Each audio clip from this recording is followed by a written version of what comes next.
ಮಾಡಬಹುದಿತ್ತಲ್ಲ ಅಂತ ಬೇಜಾರು ಪಟ್ಕೊಳ್ತಾರೆ. ಆದ್ರೆ ಮಲ್ಲೇಶ್ವರಂನಲ್ಲಿರುವ ಹಳ್ಳಿ ಮನೆಯ ಸಾಂಪ್ರದಾಯಿಕ ಊಟ ಇವೆಲ್ಲವನ್ನೂ ಮರೆಸುತ್ತೆ.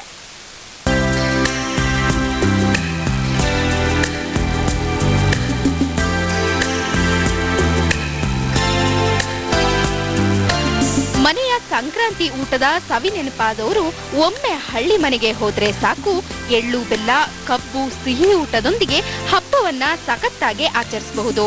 ಸಂಕ್ರಾಂತಿಯ ಸಂಭ್ರಮದ ಮಧ್ಯ ಜನರು ಗ್ರಾಮೀಣ ಶೈಲಿಯ ಕಲಾತ್ಮಕ ವಾತಾವರಣದಲ್ಲಿ ಅದ್ಭುತವಾದ ಭೋಜನ ಮಾಡಿದ್ರು.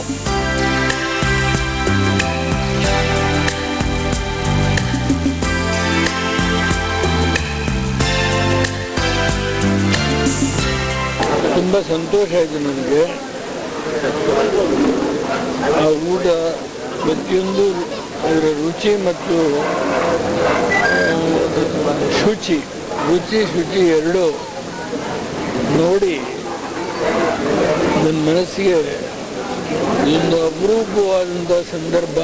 ಬಾಳೆ ಎಲೆಯ ಮೇಲೆ 28ಕ್ಕೂ ಹೆಚ್ಚು ಬಗೆಯ ಭಕ್ಷ್ಯಗಳು ಹಳ್ಳಿ ಮನೆಯನ್ನ ಹುಡುಕಿಕೊಂಡು ಬಂದವರ ಮನ ತಣಿಸಿತು.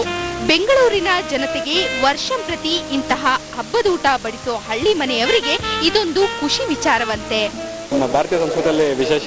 ಸೊ ಈ ಹಬ್ಬಗಳನ್ನ ಮಾಡೋದು, ಆಚರಿಸೋದು ಈಗ IT ಜಗತ್ತಿನಲ್ಲಿ ಒಂದು ಸ್ವಲ್ಪ ಕಮ್ಮಿ ಆಗೋಗ್ತದೆ. ಸೊ ಈ ನಿಟ್ಟಿನಲ್ಲಿ ಹಳ್ಳಿ ಮನೆಯಲ್ಲಿ ಎಲ್ಲರಿಗೂ ಒಂದು ಜ್ಞಾಪಿಸೋಣ, ಹಬ್ಬ ಆಚರಣೆ ಹೆಂಗೆ ಮಾಡ್ತಾ ಇದ್ರು, ಮೊದಲು ಹಬ್ಬದಲ್ಲಿ ಏನೇನು ಅಡುಗೆ ಮಾಡ್ತಿದ್ರು, ಹಬ್ಬದಲ್ಲಿ ಅಲಂಕಾರಗಳು ಹೆಂಗಿತ್ತು, ಅದನ್ನೆಲ್ಲ ತೋರಿಸೋಣ ಅಂತ ಹಳ್ಳಿ ಮನೆಯಲ್ಲಿ ಈ ಹಬ್ಬವನ್ನು ಹಮ್ಮಿಕೊಂಡಿದ್ವಿ. ಸಿಂಗಾರ ಮಾಡಿದ ಕೋಣೆ ಮುಂದೆ ಬ್ಯಾಂಡ್ ವಾದ್ಯಗಳು, ಹಳೆಯ ಕಳಸ, ಅರಿಸಿನ ಕುಂಕುಮ ಇದನ್ನೆಲ್ಲ ನೋಡಿದ ಗ್ರಾಹಕರಿಗೆ ಹೋಟೆಲ್ನಲ್ಲಿ ಇದು ನಿಜಕ್ಕೂ ಹಳ್ಳಿ ಮನೆ ಅನ್ಸಿದ್ದು ಸುಳ್ಳಲ್ಲ. ಬೆಂಗಳೂರಿನಿಂದ ಮಾನಸ ಪುದುವೆಟ್ಟು, ಸಮಯ ನ್ಯೂಸ್.